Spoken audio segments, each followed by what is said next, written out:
And without further ado, I'll pass the mic on to Steve, and Bob will be my technical assistant for this. I'll be Vanna to your Pat. Got your question, man. And I want to say BY to you. BY. And to the rest of you, I will say Miko. And if you want to know, BY is thank you. And Miko is welcome. And that is the Siouan language that would have been spoken by the groups that inhabited this area. So we'll start it as that. I have listed here two groups. Saura, which some of you may be familiar with the upper and lower Saura towns over in North Carolina. And the Tutelo, which their biggest grouping was out of the Roanoke Valley. Now I'm going to try and give you an overview of all of this. But Tutelo, Saura, and several others lived throughout central Virginia. Tutelo and Saura, especially Saura, lived in Henry County and Patrick County areas and over into Pennsylvania. So as we progress, I hope you'll get an understanding of what's going on. Okay. This was the Xuala was the original name for Saura in this area, and that was given by Spanish explorers back in the 1500s. De Soto first explored this area, and he ran into them early on. As it progressed, Saura,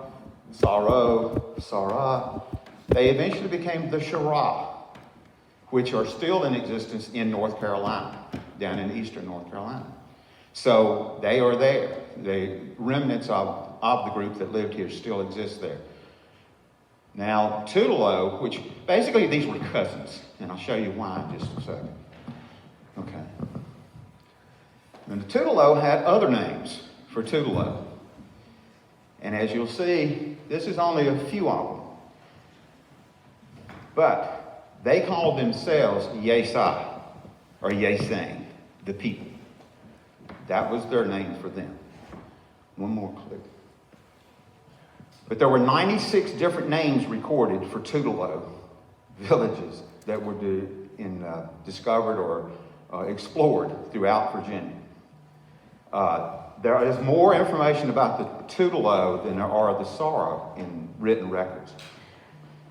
Virginia is basically divided into three different areas.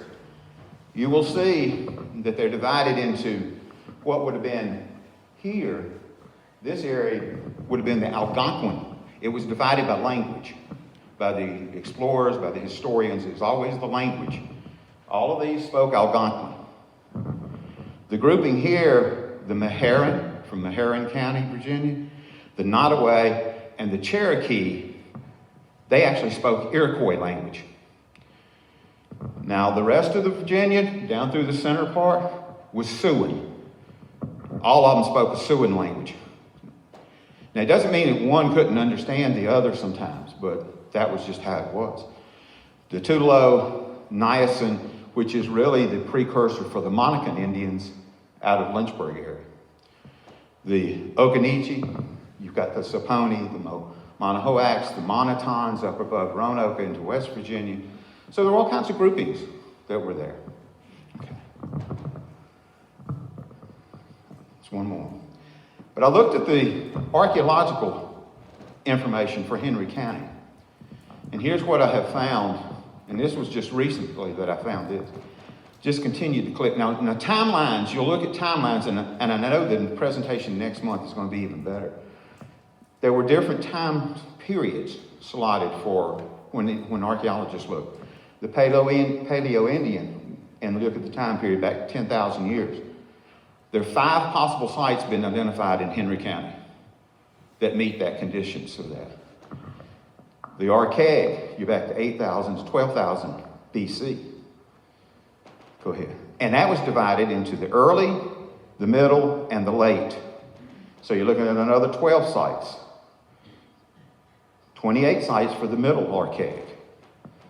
17 for the late. Then you went into the Woodland Indian grouping, which also had the early, the middle, and the late. That was up from 12,000 BC to 1606 AD. So that's when the colonists and all started coming into this country, to this area. So you're looking at 31 sites, 32 sites, 56 sites. One of the things is that the earlier ones, there were not a whole lot that came through the area. And also, as the early sites were discovered, they're more nomadic as you come through. With the Paleo-Indian, the Archaic, they are more nomadic. They come in, they stay. It might be 6 months, it might be 2 years, and they're gone to another place. But as you get into the woodland areas, they started settling in for longer terms. It might be here 5 years, 10 years, even 20 years. So you would see more evidence of the sites that coming in here. But also, you had more coming in during that time period. As more and more came in, early on, not many. As it came on through, it was here. So you're looking at 181 sites that have been identified and registered through the Historic Registry of Virginia Archaeology. That's the only ones that have been identified. There's no telling how many are out there that haven't been identified. I mean, I know of one in particular that has not. I actually know of two, but one in particular. But I'm sure some of you may have been to a site, found an artifact here or there. It may be registered, it may not be registered. That's a lot of sites. It's a lot of activities. And some of this all came, I actually got this from a recent archaeology study from the state for the 220 bypass that's going in around down through here. The recent, you've seen it all in the news. All that information came from the state's archaeology study for that. But it references all of these, which I thought was cool. And I would love to see some of these archaeological surveys, but they're harder to get to. Now, on that, I'll show you some in just a few minutes. I do have a few of them that have been done. So let's continue. Early history. The Siouan Indians that inhabited the middle part of this state, we did not start here. They actually started in Ohio, upper Ohio, up around the Great Lakes. Go ahead and, they were out of the Ohio Valley. They're actually related to the Dakota Sioux. Both are from the same core group. Some went west, some went south. So they could understand each other, they could talk to each other. You look at some places in West Virginia that were named Tutelo and Tutelo, along the Big Sandy River, all of that area. This Tutelo came from Great Lakes, came down through here. And go ahead, they followed game. Now here's where we'll get into some controversy. And I told my wife, I said, I'm going to make a couple of statements that people aren't going to agree with. One, the controversy, go ahead. We'll go to the early contacts because it'll come up. Here's how Captain John Smith, so we're back into now. I showed you the slide earlier, it said 1606 to basically early 1600s. Then we're into the early contact period of what's going on. So here's how early contact described the Tutelo and the Saura that were in the area here. And I've got several little points on these, so just go ahead with that. Lardner, and here's one of Lardner's books of his travels and his discoveries that you're welcome to look at.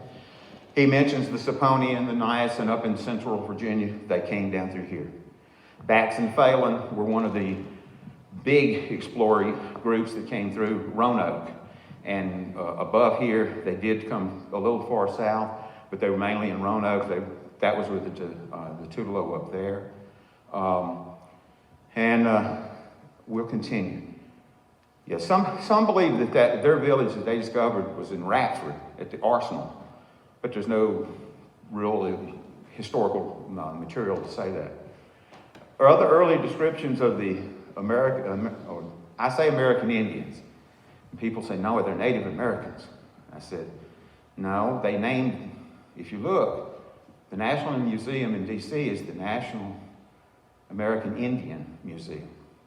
They actually had a hand in choosing the name for that. And I've actually had a couple that were Native American Indian, if you wish, that looked at me and said, "You're Native American." You were, if you're born here, you're Native American. They considered themselves American Indians. So they were considered likable people.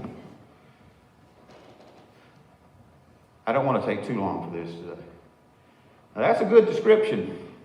Anybody would be proud to have that description assigned to them, I would think. But after contact, and this is where things start going downhill for all of them, they had to move. And the biggest problem they had to move was because of the disease that were contracted from the early settlers that came through. And it decimated all of the groups in this country, especially through Virginia and some of the others. They actually reduced their numbers by half or more. And then the Iroquois continually would come down and fight. Now think about this. You're all familiar with one area here in Henry County, I think, and it was the Iroquois' main route, and they traveled from upper New York through Pennsylvania, through Virginia, and would bring war upon the Siouans and the Algonquins, but particularly the Siouans. For some reason, they had it out for them, down to here and down into North Carolina. And they traveled the Great Wagon Road through the Shenandoah Valley, down to what's now Roanoke, and down south, and would fight all of them along the way. Well, who was in their path? The Siouans, because the Algonquins were over in the East Coast, and the Iroquois cousins they had were on the west, out there. They finally, as their groups were decimated, they would move to join up with other groups of their kinfolk, or sometimes even their enemies, to band together for protection. And they would continue to move after that point. So after initial contact by the colonists, you would see a real flux of the American Indian around. You didn't see a whole lot. And if you really want to know, by this time period here, early 1700s to 1722, in this area, Henry County, Patrick County, parts, there were no American Indians in existence here. They were gone. By the time the settlers moved in here and started townships, started areas, there were none. They'd been decimated. Early explorers had come in. They'd been decimated by disease, by war. So they'd moved into North Carolina. They'd moved over into Christiana, Fort Christiana, with other groups. And then that's where the Virginia government used them as a buffer unit against the Iroquois Indians from Fort Christiana. So after that time period, they continued to move north. But not all of them. Some of them stayed in North Carolina. So every time you would move, every time this group would move, maybe 80% of them would move. Some of them would stay where they were. This group moved to another place. Then when they moved again, a few stayed behind, the rest went on. So they continued to move further and further north. But look at the description that they have now after early contact. A degenerate remnant of thieves and drunkards, from some of the most honestest and bravest in this area to they didn't want to be around them. You actually had some references to this, that they came in, saw what kind of condition they were in, and wouldn't even stay there. They left. wouldn't even do anything with them. Okay. I'll give you a chance. Bob's going to give you a chance to read what's on the screen. There's more information here than you really... So, they moved continually from here up through Pennsylvania, up through New York. They settled for a while in Ithaca, New York. There's still a park up there. They're still celebrated up there. When they moved at that point, they continued on up to upper New York, up toward Canada. And they were actually adopted by the Cayuga, which were part of the 5 nations at that time. If you think about the Iroquois Confederacy, if you've heard of that up into Canada, it's called the Six Nations up there. There were 5 nations. The remnants of the Tutelo from here, the Tuscarora out of the Danville area, and a few other groupings became the 6th. They became the 6th member of the Six Nations Reserve, which is still in existence in Canada, up in Ontario, up in the province there. Unfortunately, they fought on the wrong side during the Revolutionary War, because they had, at this time when they became part of the Cayuga, the Iroquois fought for the British. And the Americans came in and destroyed their villages at that point. And they continued to move on further north. So they moved out of what was would be the United States into Canada. Then they had smallpox outbreaks. Then they had to move and continue to move then. They finally settled. And they lived on bluffs over several lakes up there in Ontario, in Brant, Ontario. There are still remnants of the Tutelo and Saura, because Saura joined with them at that time, is in Pennsylvania, North Carolina. They're down with the Occaneechi-Saponi, Canada. Here are their travels that they went through. You can see the Occaneechis that were Occaneechi trade path. Then you've got the Lynchburg area here. You've got the Tutelo over here. You've got the Saura that would have been right in here. So they came together. They had to. It went from a couple of thousand to less than 300 at one point. But they moved up into Lake Ontario, into Ontario, Canada, and settled down. Now, I've had the privilege of meeting with a couple of the people off the Six Nations Reserve up there and discussing a lot of this with them. And that took place in D.C. at the American Indian, well, it wasn't at the museum, it was at their Cultural Resource Center in Suitland, Maryland. And what that amounts to is, that is where, like any museum, has more items that they could display, but then they have room for. I'm sure y'all run into it here. Same thing with the American Indian Museum in D.C. So all of their excess stuff is stored in the Cultural Resource Center in Suitland, Maryland. Now, this goes back a few years, and I've been up there 3 times, and was able to go into the thing. When the museum opened in 2005, I think. Anyway, I joined it in 2003 as a charter member, and went up for the opening. And my wife always tells me, she said, "Yeah, we flew up there, got a good plane fare to go up there and stuff, and you came back with a bag 50 pounds heavier than when you went up there, because you had all these books and materials packed in it." So, but in fact, the agent checking us in made a reference to it. So, what you've got up there, it was a wonderful place to visit. But I could not get in and see a lot of the things. It's just the way it is. There's so much. Again, the language here was Eastern Siouan. But like I say, they could understand not only the Dakota Sioux, the Winnebagos, the Hidatsas, all of those up around the Great Lakes, no problem talking to each other. The last full-blooded speaker was Nakoha. He died in 1870.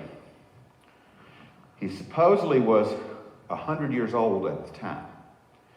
Now, they continue to be a part of the Cayuga, a part of that group. Now, the last known remnants of those that could speak, they were not full-blooded. Nakoha was a full-blooded Tutelo. But you could, others that could understand the language and speak it were still speaking it as 1940, 1941, somewhere in that range. That was John Buck was one of those. He was the last chief, recognized as a chief up there at that point. A lot of their ceremonies that they had done are still practiced on the Six Nations Reserve. So everything has not disappeared completely. So that's a good thing. Sometimes the ceremonies are done in the language of the Iroquois, but a lot of the actions, a lot of the other things are done in the Tutelo and the Saura. And the reason I say it's hard to, they don't separate them so much, but there was more contact with the Tutelo than there were with the Saura. And now I know the North Carolina Museum has some more information on the Saura, but we don't have much around here. And I know there's been, with the Dan River people, there's some information there, but there's not been a whole lot of written history about the ones that inhabited this area. We see the archaeological surveys, we see those type things. And we're going to cover that in a minute. There is no, I say no dictionary, that's okay. I have, if you want to look at any of the Tutelo or the words that would have been spoken by the Saura in this area, I have developed a little bit of an English dictionary for them. So you're welcome to look at that. That's from multiple sources across the, not only the museum in DC, several people that have been trying to resurrect the language and are teaching it to their own people right now in several places with the Monicans, with the Okinichi Saponis, and a couple of other groups. They've done real well with that, and I've been working or getting information from them. I'm not sure I'm helping them. They're giving me lots of information. So there have been a couple of people that have done their doctoral dissertations on the Tutelo and on the Saura. But when you get into some of that, it's hard to understand some of what they're doing. One of them, her doctoral dissertation was completely on the grammar and language, and that's rough reading. It is possible, but I mean, I have trouble reading. Somebody else may look at it. I do have a copy of it. It's about so thick, what she has, and that was her dissertation. So the last one that tried to develop the language, I think she actually gave up on it. She was doing the work through UVA, and she's been a very strong point in Richmond, Caravan Wood, and she's done a tremendous amount of work with the Monicans and with the First People. And if you want to look, this is the book. It's produced by the state. It's called First People. It's the early Indians of Virginia. So she was working on that, but I think she's gone on to other things now. She had, but I understand she died about 2 years ago. So I hope her research has been passed along someplace else now. So villages. I don't know, any of you familiar with the Moyer Sports Complex up in Roanoke? Have you heard of it? In Salem? It's called the Graham White Site. It is considered to be the largest site in Western Virginia that was discovered. And the majority of it, probably less than 15% was ever explored. When they started construction up there, they discovered artifacts, they discovered all of that. The majority of what was discovered up there is paved over.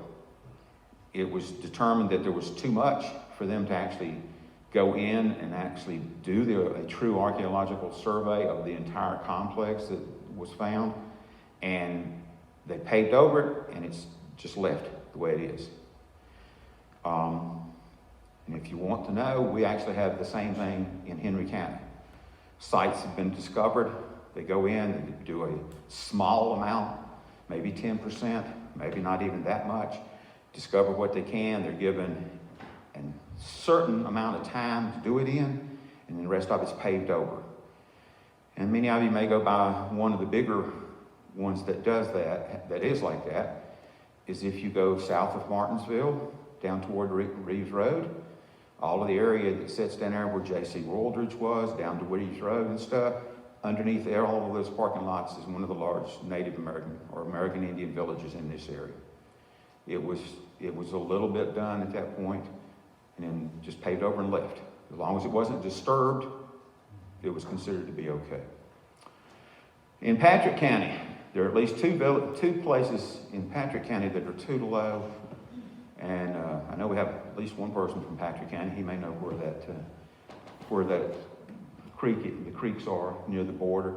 So I've seen them on the maps marked There are maps that will show some of these sites that are marked on things, which are cool, but they don't always mark everything. Botetourt County in the Greenfield community up there, there was a big site that came up. There actually is video from, I want to say Channel 10 out of Roanoke in their archives that shows the archaeologists at that site. I know on that particular one that there were. Again, some people believe that there was a village at the Radford Arsenal, but I've not seen anything. Other locations have them. There's actually, when they were building 81 up above Roanoke, outside Roanoke, there's video from WSLS at that point, and it is online that you can go see, and it shows construction that has been going on back there to grade and get the land ready for the I-81. This is back in the mid-50s that was being done, and you see cars just lined up and parked along the way, and all the citizens, all these people are out there going along and picking up artifacts off the ground, sticking them in their pockets, and then going back to their cars and driving off. So it was not protected in any way at that time. So things have changed over the years, thankfully, and they do protect a lot of the sites now. Now, in case you're interested, this is Martinsville, this is Henry County. I don't know that many of you can see what is going on here. Center of Martinsville, here. These are some of the bigger sites that have been done in Henry County. Many of you know about Philpott site, I'm sure. Then some of you may know about the Gravely site that's down here. Then you also have what would have been Wales, Belmont, the box plant, which was down below Martinsville, Kohler, where the water treatment sewer plant sits. That was a village area right through there. When they built the plant, it's there, but a lot of it's still been paved over. Stockton and Leatherwood Creek. And in that case, a lot of those would go on. Let's see. I'm looking through, I've got several. I told Bob I've got all of these places, all this information here, and I don't know what to show. This is the Archaeological Survey report for the Philpott site. Okay? So I have copies of several of these. I don't think I have Leatherwood, but I do have Kohler, Philpott, Gravely, Stockton, Box Plant. So if anybody wants to look at any of these, they're very welcome to look at this. Were they done by the same person, Jim? Not always.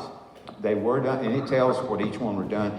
Now, Richard Gravely was part of some of these, and it does mention the names here that were going on.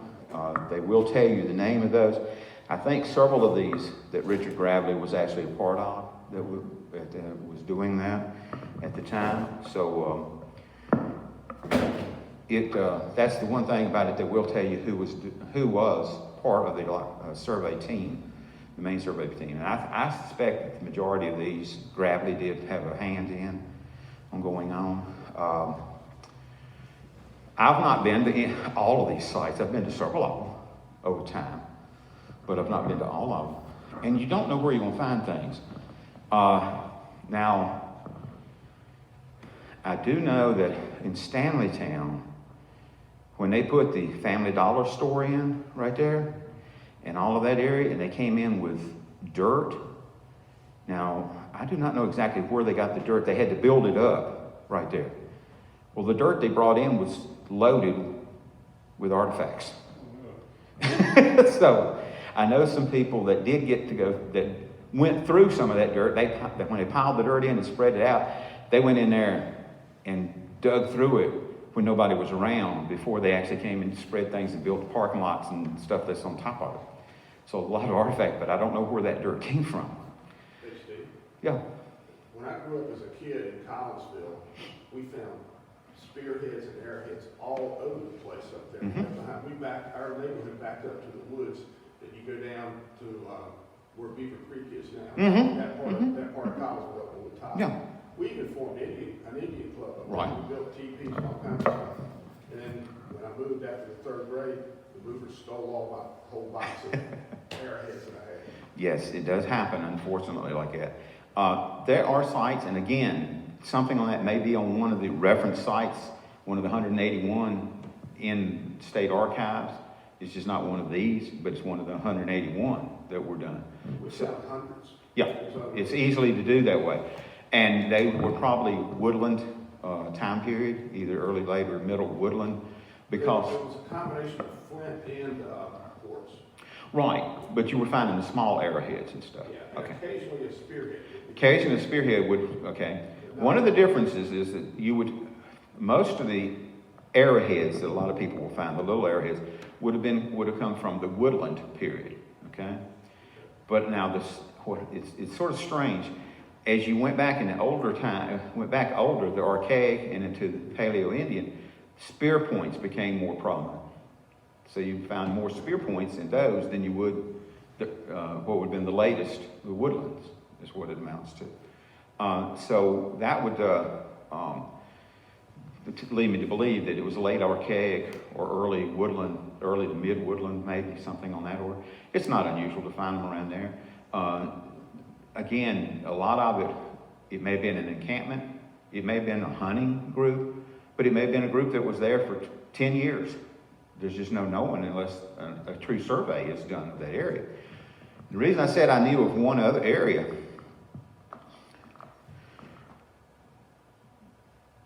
there's one in Rangeley.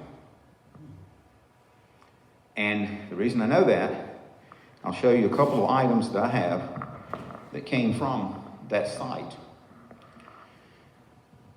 Now, when PSA went up through there, and I don't remember the year now, and put a sewer line up through there, because on that side of the bypass, there are no water lines. They're just sewer lines running up through there. When they ran the sewer line up through there by Rangeley, what would have been Rangeley Creek, which is the little creek running right beside the Dollar General store that's been put in, and then which feeds into Jordan Creek. So right across the street, right across the road from Dollar General, you see a field that's normally hay in it, and they're cutting hay and stuff. I can point you to at least 5 wood fire pits right there in that one little field by itself, okay? And when PSA dug through the middle of that to put the line back up into the hollow up there. So when they did do it, and I had searched a lot of those, and I had found little pieces of pottery and things like this, nothing of any importance over the years, because the people would, at that time, farmer plow it up, and you'd find little things going on. But they dug deeper. So when they dug deep coming through there, I said, I got to do something. So I put on higher boots and sloshed through mud that they had gotten up before they really filled everything in. And I just filled a bucket full of what I thought might be possibles, and then washed them off. One of the things, and these were verified a few years ago by the museum here, by the Natural History Museum. This is a fishnet weight, which would have been tied onto the corners of the fishnets, put into the streams. And if you want to look, you can still see the grooves where the thread, where the string would have cut into it, into the rock. This is a pound stone. So you've got the sharp end, you've got the flat end. And if you really want to know, you can feel the finger grooves right there. You can put your fingers into those grooves right along that. And you can pick it up. Both of those came from that field right across from the Dollar General store. So that was an ideal location for an American Indian village.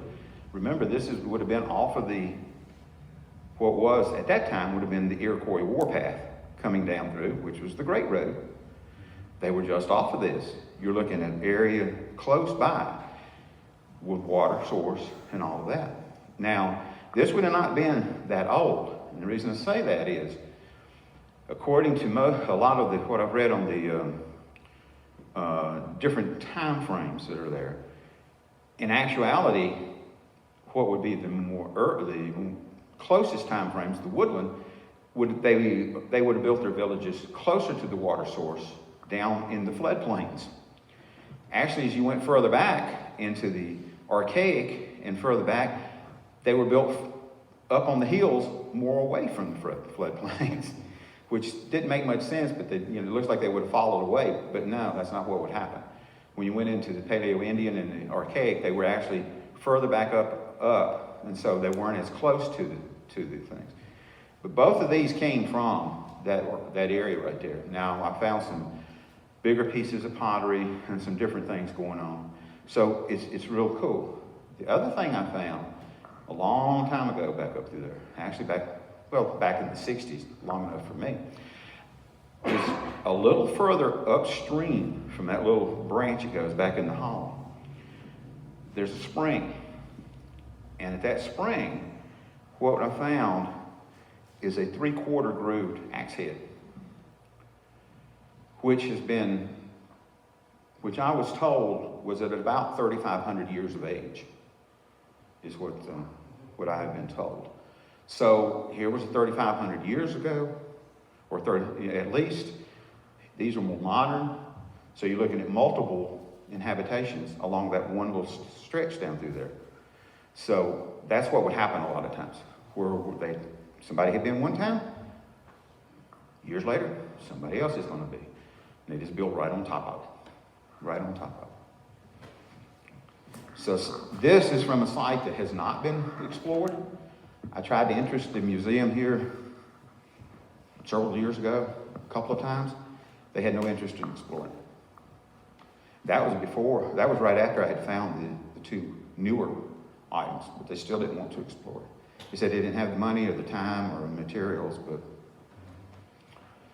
Okay, now the food source that they would have done through here. Early on, they hunted. Okay? Here's what they would have hunted. This last one is going to give people controversy. Buffalo. I do know there's been some discussion on one of the Facebook sites. Some people said, yeah, they hunted buffalo here. Others have said buffalo didn't exist here. But every explorer that came through Virginia, every one of them mentions buffalo and bison. Every one of them. Now, I wouldn't think they would have mentioned it if they didn't see them. Now, the eastern bison was a smaller version of what we consider the western bisons, what everybody's familiar with. There was an eastern bison, which was a smaller. He wasn't nearly as big, but he did inhabit. Now, whether he inhabited the lands further west and into the mountains, but it is well known and well documented that he did inhabit the plains areas, the flatter areas of Virginia, from here down to the coast. So the only thing that was stated, I had one person state to me that they did not exist here. There was no way they existed in Virginia because they've never found the bones of any. Therefore, they couldn't have existed. But then when you have multiple people describing them and mentioning them as being seen, you got to wonder, wait a minute, somebody's wrong. Somebody's wrong. But as you see, you're familiar with most of the animals that they would have done. The one thing they had was venison and turkey. You couldn't cook them together. I don't know why you would, but you couldn't cook them in a stew together. So the fishing, which was done, most people here are very familiar with the fish dam down Lower Smith. The fish dam was there. There were actually at one site above the fish dam. There was another site down below where the fish dam is. It is one of the best, my understanding is, if not the best, one of the top 3 on the East Coast as far as the fish dam. There have been some others found in different places, but this one is still rated as one of the best that are there. But you can float over it. If the water's up, you can float over it. And I've canoed down through there when the water was up. You don't know it's there. You don't see, you just don't see it. It's just not going to happen. Squash. Okay. nuts, berries, all of the things. Peach trees. Most of you probably are familiar with Goblin Town area, okay? There was a village there, back in the Goblin Town area, that is no longer back in there. They actually cultivated peach trees at that area. For that, there's historical reference to them actually doing cultivation of peach trees, so, which is real neat. You don't think of it that way. Tutelo bean, which they would have shared with the Saura because it was like, we're going to go visit our cousins. It's a bush bean, it's called. I'm going to show you in just a second. Go ahead, Bob. This is what a Tutelo bean looks like. Doesn't look too much different than any bean we've ever seen. And if you really want to see what one looks like, you're welcome to look at one. These are Tutelo beans. Right here. That grew in the plants. That's on my deck, back deck, right there. I found a source from the Six Nations Reserve a few years ago, and was able to purchase some of the beans from there.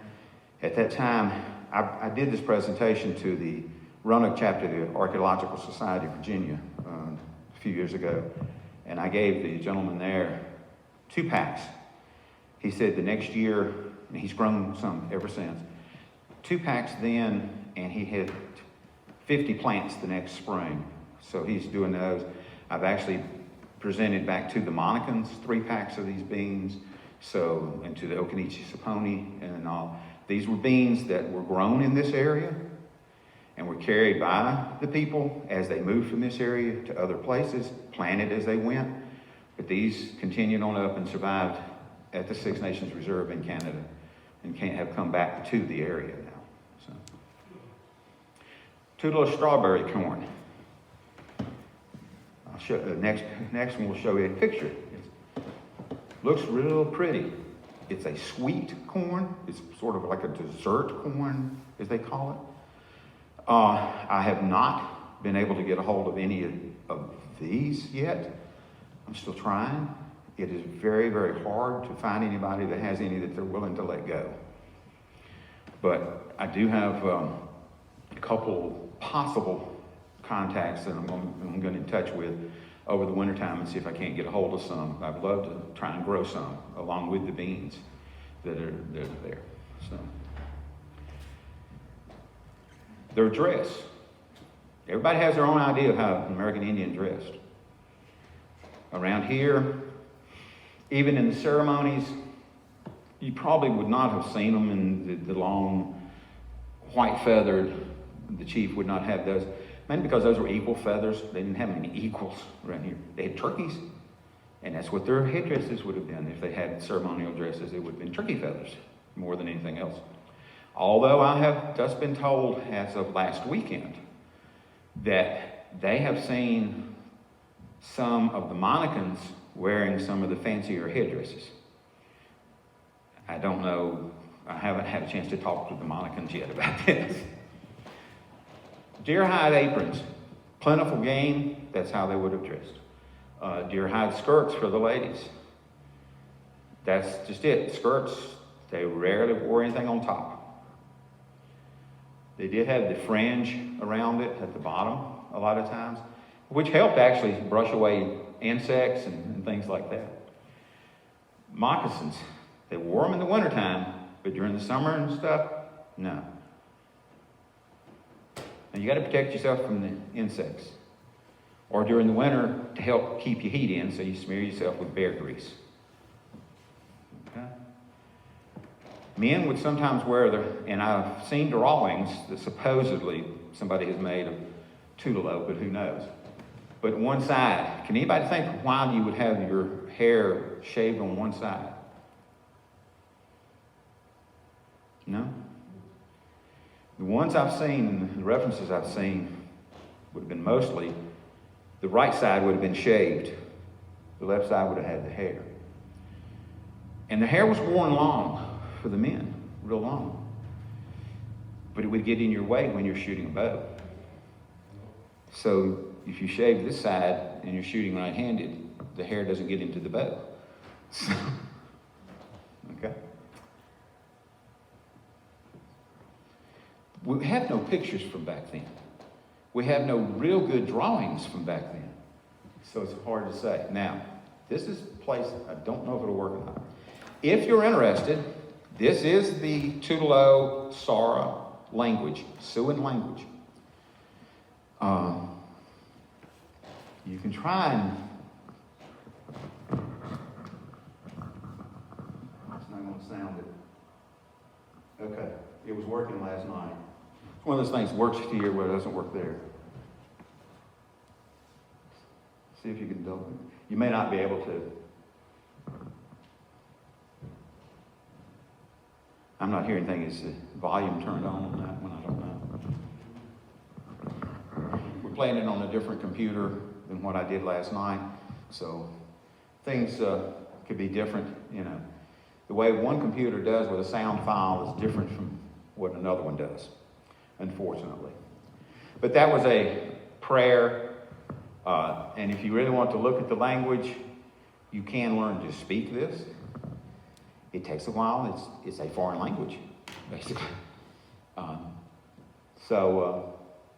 Ikaw itana, Wakaha amin, Mantoy, Moni, Yomayina anmi, Toka, Gidayahua.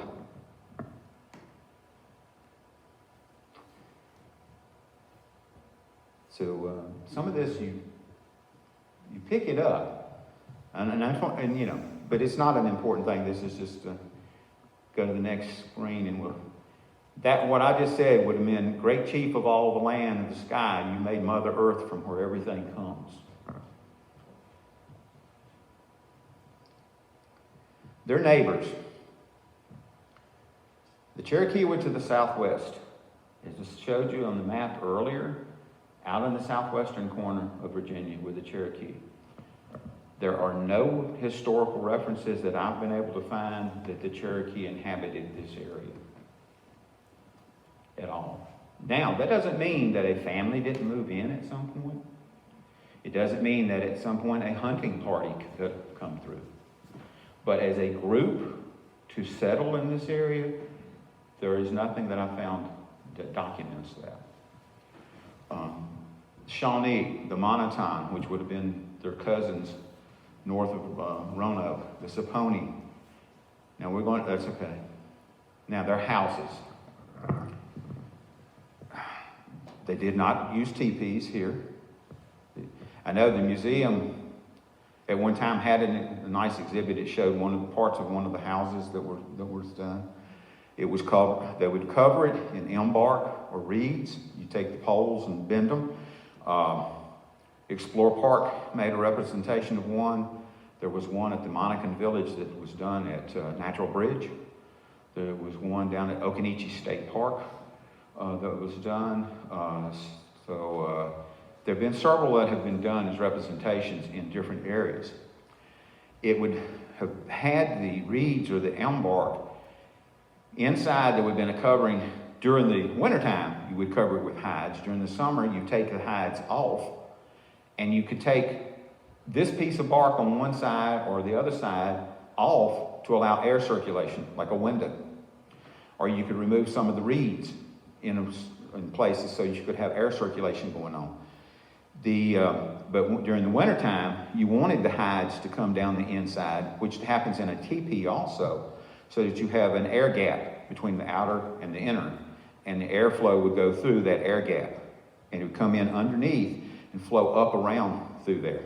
That would also help carry smoke out the top, because fire would have been built in the middle of the facility.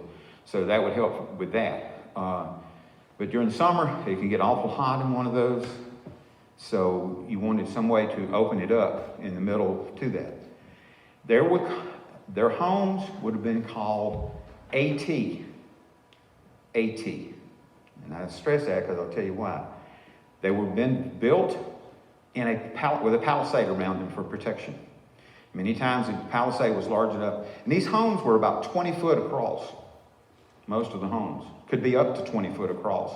So you had several people that slept in them. They would have tiers arranged along the walls to sleep on. So you'd have a whole family sleeping in one, or multiple generations of a family. There's little mention of longhouses in this area until merger with the Iroquois. This is what an AT would have looked like, or very similar to this.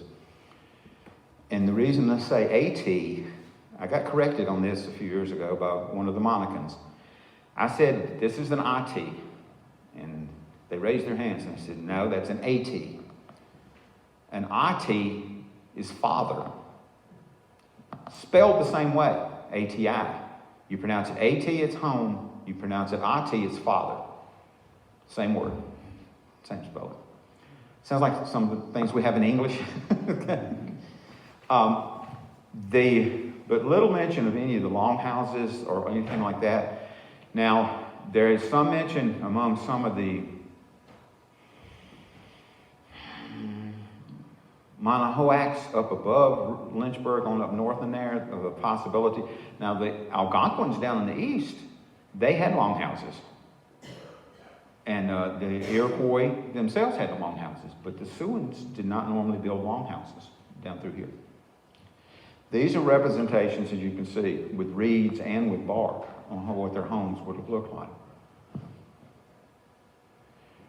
Each group was identified by a totem. Many times that totem was painted or tattooed on their shoulder. So that if you were looking at them from behind, you knew where they came from. So you knew if they were friendly or enemy when you first saw them. You didn't have to see their faces. You didn't have to see a lot of other things.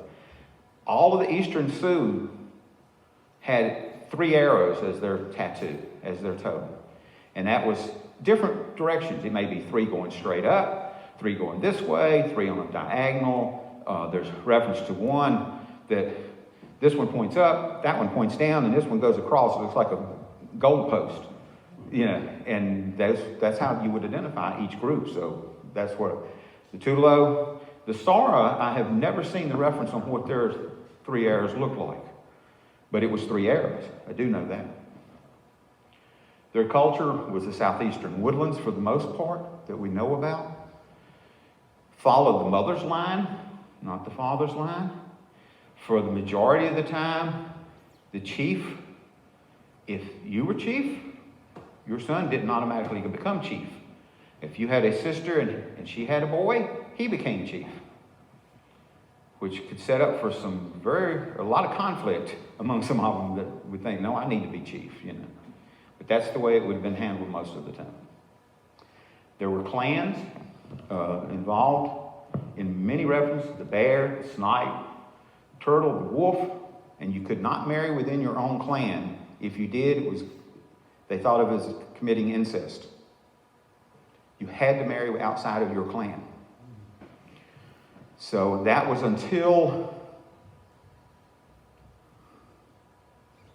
after Fort Christiana. The references after that do not signify that it was restricted to inside the clan. But up till that point, till early mid-1700s, you had to marry outside of your clan. There were many ceremonies and dances done by the groups here. Spirit adoption. And I actually this is a book that was written in 1942 about the spirit adoption ceremony. And I'll reference that in just a minute. But as you see, there were a lot. A lot of people love Shake the Bush, the naked dance. But they had their own unique step. They did dance counterclockwise, not clockwise, which was contrary to most others. So, the bean dance would be like that. And bean dance, if you want to know, I have found one surviving story that is Tutelo, and it is about the bean woman that is there. And it talks about the gardening and things like that. So it's the only folk story, I guess, you have that I've found. Mortuary. The Saponi built mounds, yes. Most of the rest of the Siouans did not build burial mounds. And the reason I say the Saponi, they would have been the ones up near Monticello, area, and there is a burial mound near Monticello, because Jefferson references it and actually did digs inside the thing. And what got him interested in it is when he saw some American Indians coming through, and they stopped at this mound and left rocks. Each one left a rock as a gift, as an acknowledgement of who was there. They found several layers of burials in that mound when he started digging into it. So up there, yes. Down here, no. There's no references to burial mounds down in this area at all. They actually, I think it's in, keep going, I think. They put them under the floor of the home. Later on, they did start putting them in the cemeteries inside the Palisades. So, but they kept the burials close. Now there's some reference also to some of the higher ups among the groups that they actually would have buried them, wrapped them, buried them till they felt their bones the flesh had come from their bones, and then they would dig up the bones and put them in the temple. Down in the Algonquin area, they did that in their drawings to that effect. If you look at White and Fry and a couple of others that did the drawings back in the eastern part, you will see some of the temples that were done, and they actually would take the bones up. There has been some reference to some of the Siouans following that, but it's like, okay, my neighbor's doing that, so I like what they're doing, and I'll go do that. There have not been a lot. It Starts with a Whisper. Let me reference that. It Starts with a Whisper is a video that was done to follow the travels of the Tutelo and the Saura from here down to North Carolina all the way to Canada. And this was done probably 15 years ago. It was done then by the gentleman who was the director of the Science Museum of Virginia in Roanoke, downtown. He actually traveled a lot of the areas, followed their path, made video as he went through, and produced this video. His son has copies of the video, but will not let anybody else copy the video. So I've tried to obtain a copy of that video. I was able to go to the premiere showing of it up there at the Science Museum at that time by the gentleman, but since then, nobody's really seen it. It was shown for about 2 years. I've not been able to find it. You know, if somebody finds it online or somebody finds it, I'd love to know. The Bean Woman story, some other legends that are here. We can go through some of this. Recordings, there have been multiple recordings done on the Six Nations Reserve. We'll see, go ahead. The Tutelo 4 Nights Harvest Dance, Spirit Release Dance, which is the adoption dance that they've got. So their music, their ceremonies still exist up there. Now, I cannot get access to all of this. If you are not American Indian, like the restriction there, you don't get access to it. No matter how much you go about it, you can't do it. So there have been many books written. This is the most definitive book on the language and the tribe that was done. Horatio Hale, he's the one that discovered that instead of it being Iroquois, it was actually Siouan. And that started the backtracking of a lot of documentation at that point. These are items that are at the American Indian Museum. And I'm going to show you pictures. I'm going to show you drawings of these and pictures of them. The drawings actually come from this book.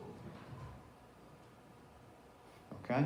This is a necklace that was carried by the Tutelo, or the grouping of the Siouans from the area, with them back in the early 1700s as they traveled to North Carolina and all the way to Canada. That necklace went with them. And it is today there at the museum in their center, but I can't see it. It's considered a restricted sacred item. I tried multiple times, but it was not. However, water drum and stick, and a beat stick that were used I have been able to see and photograph. I've been able to handle those and photograph them. So several of these items, I was able to look at them. The first time I was looking at them, you're down the bottom right, they're sitting on a shelf. I had to climb one of the, you see the ladders that they roll into place, and you got to go way on up. I think I was 15, 18 foot in the air on this ladder that you had to climb. It was on a top shelf. And they said, yeah, we've got a few items from this group. And the first time I went there, I had to wait 3.5 hours to get a chance to go see these items. And finally was escorted into where they were. They rolled the ladder up, and I was able to go up, and they were on a shelf. So it's like this one little shelf about this big. And here's this, here's this, here's this, here's this. You know, you can look at them. And I was able to look at them. I had 15 minutes. That was it. The next time I made arrangements, when I went back up, I made arrangements ahead of time, because this was at the opening, so it was a lot of people. I made arrangements to go behind the scenes, and when you saw the first one on the water drum and all of that, that's because they brought the items and set them down. I sat down at the table, and they had a cloth over the table, and they set them down in front of me, and I got to spend a lot of time handling the items and looking at them and photographing them and stuff. So go ahead on that one. Horn rattle. Again, you will notice that the tip of the horn rattle back there has the little tufts on the end. In the drawing that were in the book, when this was written in 42, if you go there now, it doesn't have it. So things have deteriorated a little bit. These are knee rattles made out of deer hooves. And a lot of groups made these. The difference with the, I'll tell you about the difference on this one is the strap is wider than most groups. The Iroquois and some of the other groups, the little strapping that went on would have been narrower. This one's a wider strap, but it still lost the little tie pieces. They're gone, they've disappeared over the years. Now the next one is one I may have made, I don't know, I told somebody, I probably screwed this up for others. These were called beat sticks. That's what they called them up there. They actually, when I talked to 3 people at the museum up there, they didn't really know what these were for. So what they were for, and what was referenced in the book, is that they were used in ceremonies. They were used to beat, and it wasn't on the drum, but it was used to provide a beat during a couple of the ceremonies. Once that song was done, these were thrown into a fire and destroyed. So they were used in ceremony. Well, when I left up there that day, I had another copy of this book and left it with them. It went into their archives because they didn't have a copy of the book at the museum or at the cultural center. Now, it might be listed as a restricted item. I don't know. I haven't tried that one since. War Club, which may or may not be Iroquois. As you see, turtle, shell rattles. Baskets that they had up there, they had a couple of different ones. And they were mainly, I was told that this one would have been used to carry hominy, to gather hominy, and that's what they would have used it for. Now there was a basket, it's coming up. Nice basketry work. I'd love to have one. This basket I found listed on eBay about 7 years ago. It says it's a Tutelo basket. We don't know. So don't go to the next slide yet. I don't know. It'd be nice to know if it was. I don't know. Now I've tried to give you a general overview and not get into too many details. If you really want to know, Bob can tell you, I've got bunches of stuff. I got stacks of material here. And this is just sort of the gleaming off of what was there. I've got 3 times this at the house. That's what it amounts to. A couple more boxes, file drawers, things like that. You can get heavy into doing the research. I love to gather the things like that are going here. People give me things from time to time, like the spearheads. I'm not sure where they came from, but somebody wanted to give them to me. I said, sure, I'll take them, but I don't know where they came from. Arrowheads. I've gleaned several arrowheads. Actually, this one came from Fairstone State Park. I was hunting fairy stones for my sister-in-law for when she was teaching at school, and she wanted fairy stones for all of her kids. So I was out there hunting fairy stones and came up with pocket full of stones. I found a little place around a tree and found 3 Maltese crosses and several other partials and things like this, and she was happy with all of those. And then I turned around and pulled out 2 nice arrowheads from my other pocket that I'd found in the middle of that, and I handed her the fairy stones, and I went back in the woods and started brushing things aside again, because I was interested in the arrowheads at that point. Okay. Now, does anybody else have any questions or comments? Or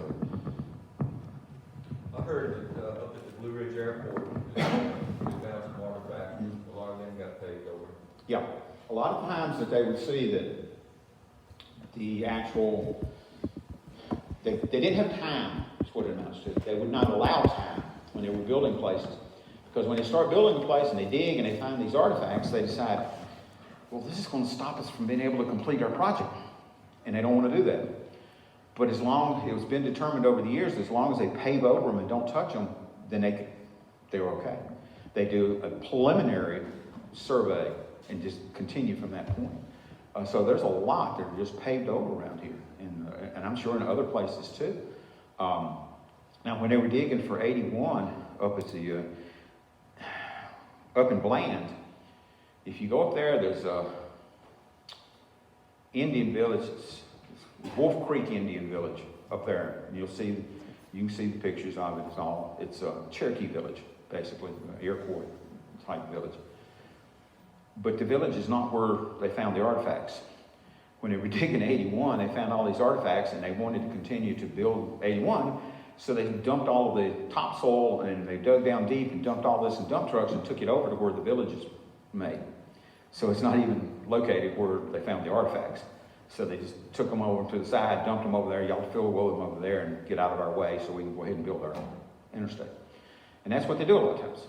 And that's just, unfortunately, and it still continues to be that way. Because if you go to do a true archaeological dig, it may be set aside that project for a couple of years or more. And people aren't going to do that. A lot of times things are done like that and they never notify the people that they've done this. You look at the pipeline coming through Franklin County, they've run through the middle of 2 villages that everybody's aware of right now. And they dug through the villages. The people knew that the villages had been there. They knew that they were going on. But they dug through them. They're not doing anything to them. They're not doing anything about it. That's what it amounts to. So, it's unfortunate. Do what? Oh, yeah. Somebody else back there had a question? Joseph Martin was listed as Indian agent. What Indians was he? He actually was Indian agent, but he was not, quote, Indian agent here. He was actually Indian agent further west. Yes. So he would have been, further west going back that way, it would have been toward the Cherokee. Because once you got over past Grayson County, over west of Grayson on back in that way, it would have been the Cherokee at that point. But that's, as my understanding was, that's where he was actually the Indian agent for, not for the Sioux that were here. But then that would have been at the height of his time. There would not have been any around here. They would have been gone, is what it amounts to. So, but they were still in existence over in the western corner and stuff like that. So. He's attributed to keeping the Indians from joining the British. Yeah. Somebody told me when Admiral Byrd was come through, doing the survey. William Byrd, yeah.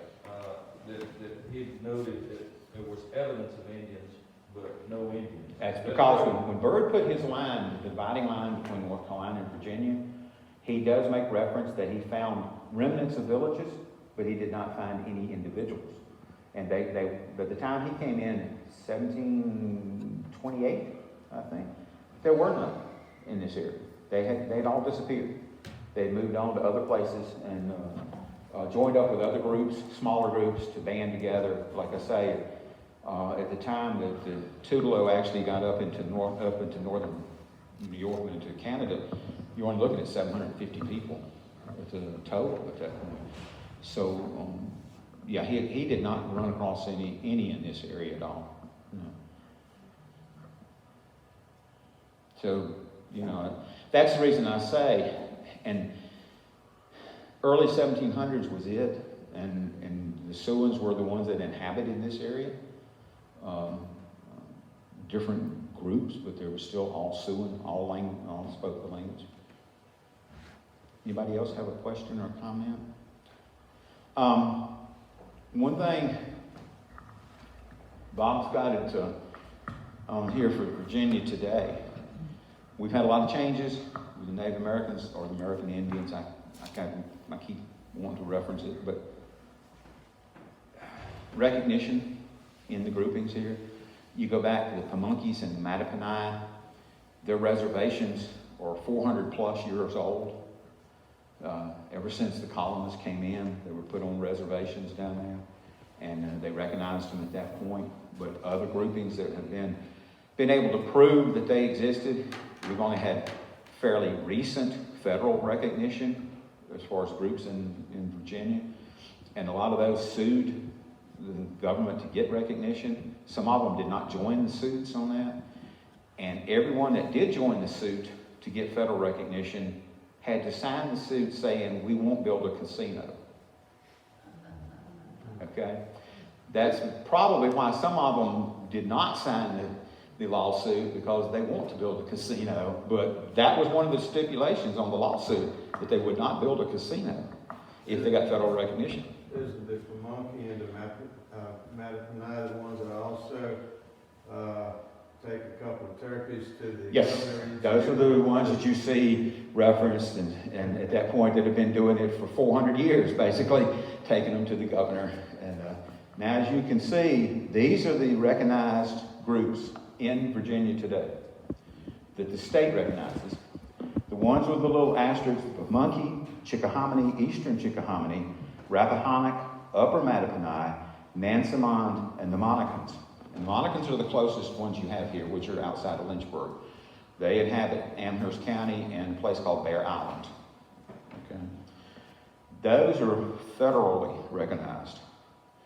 The main reason they wanted federal recognition is money.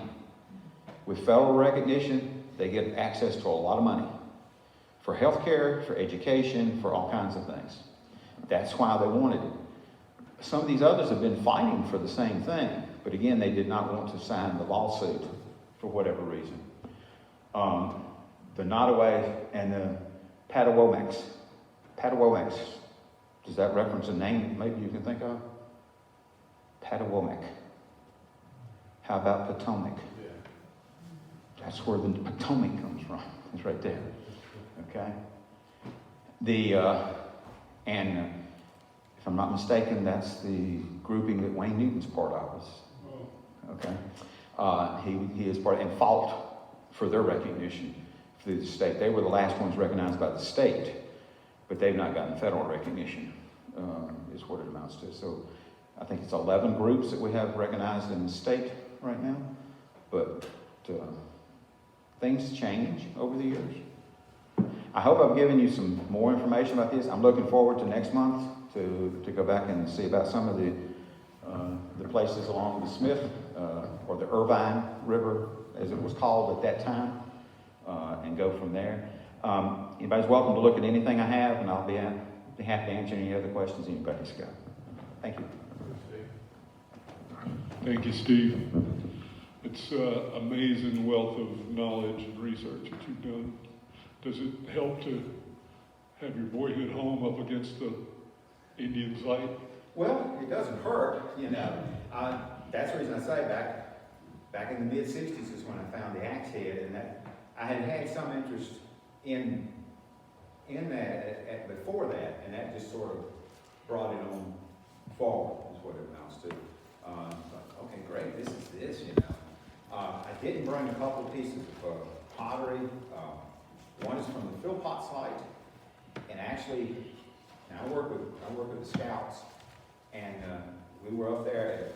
We had taken some Cub Scouts up there because we had the older group that was doing canoeing at that point. We took the younger group up to the plant, and the farmer that has all the land right next to the plant up there, that they plow every fall. Mm-hmm. And I had been told that when they were building the actual plant, they dug down with a grader, or dug down with a bulldozer, and in that bulldozer's blade was a full intact pot. Wow. And I've been told who has that pot right now. So, but they won't let me take a picture of it. So, I've asked, but they won't yet. And, but there are all kinds of pottery shrouds up there. And so every time the dig, people go across and look. In fact, I think there's been some pictures on Martinsville Facebook page of people up there digging around in the dirt. And so we had some cups there. Some of them wanted to, I was just trying to help some of them. Some of them like, oh yeah, that's just cool. And others like, they didn't care anything about any of the stuff going on. One of them picked up some pottery shards, looked at them, threw them down on the ground. I went behind him and looked at them. 3 of them had fingerprints in them, which you don't find very often. You find pieces of pottery, but they don't necessarily have they don't have designs or anything else. These all have fingerprints or thumbprints embedded into the things. Those were unusual finds. If I'm you- always looking, so always looking. Thank you, Steve. Feel free to come up and look at the objects Yeah. you brought, just be careful.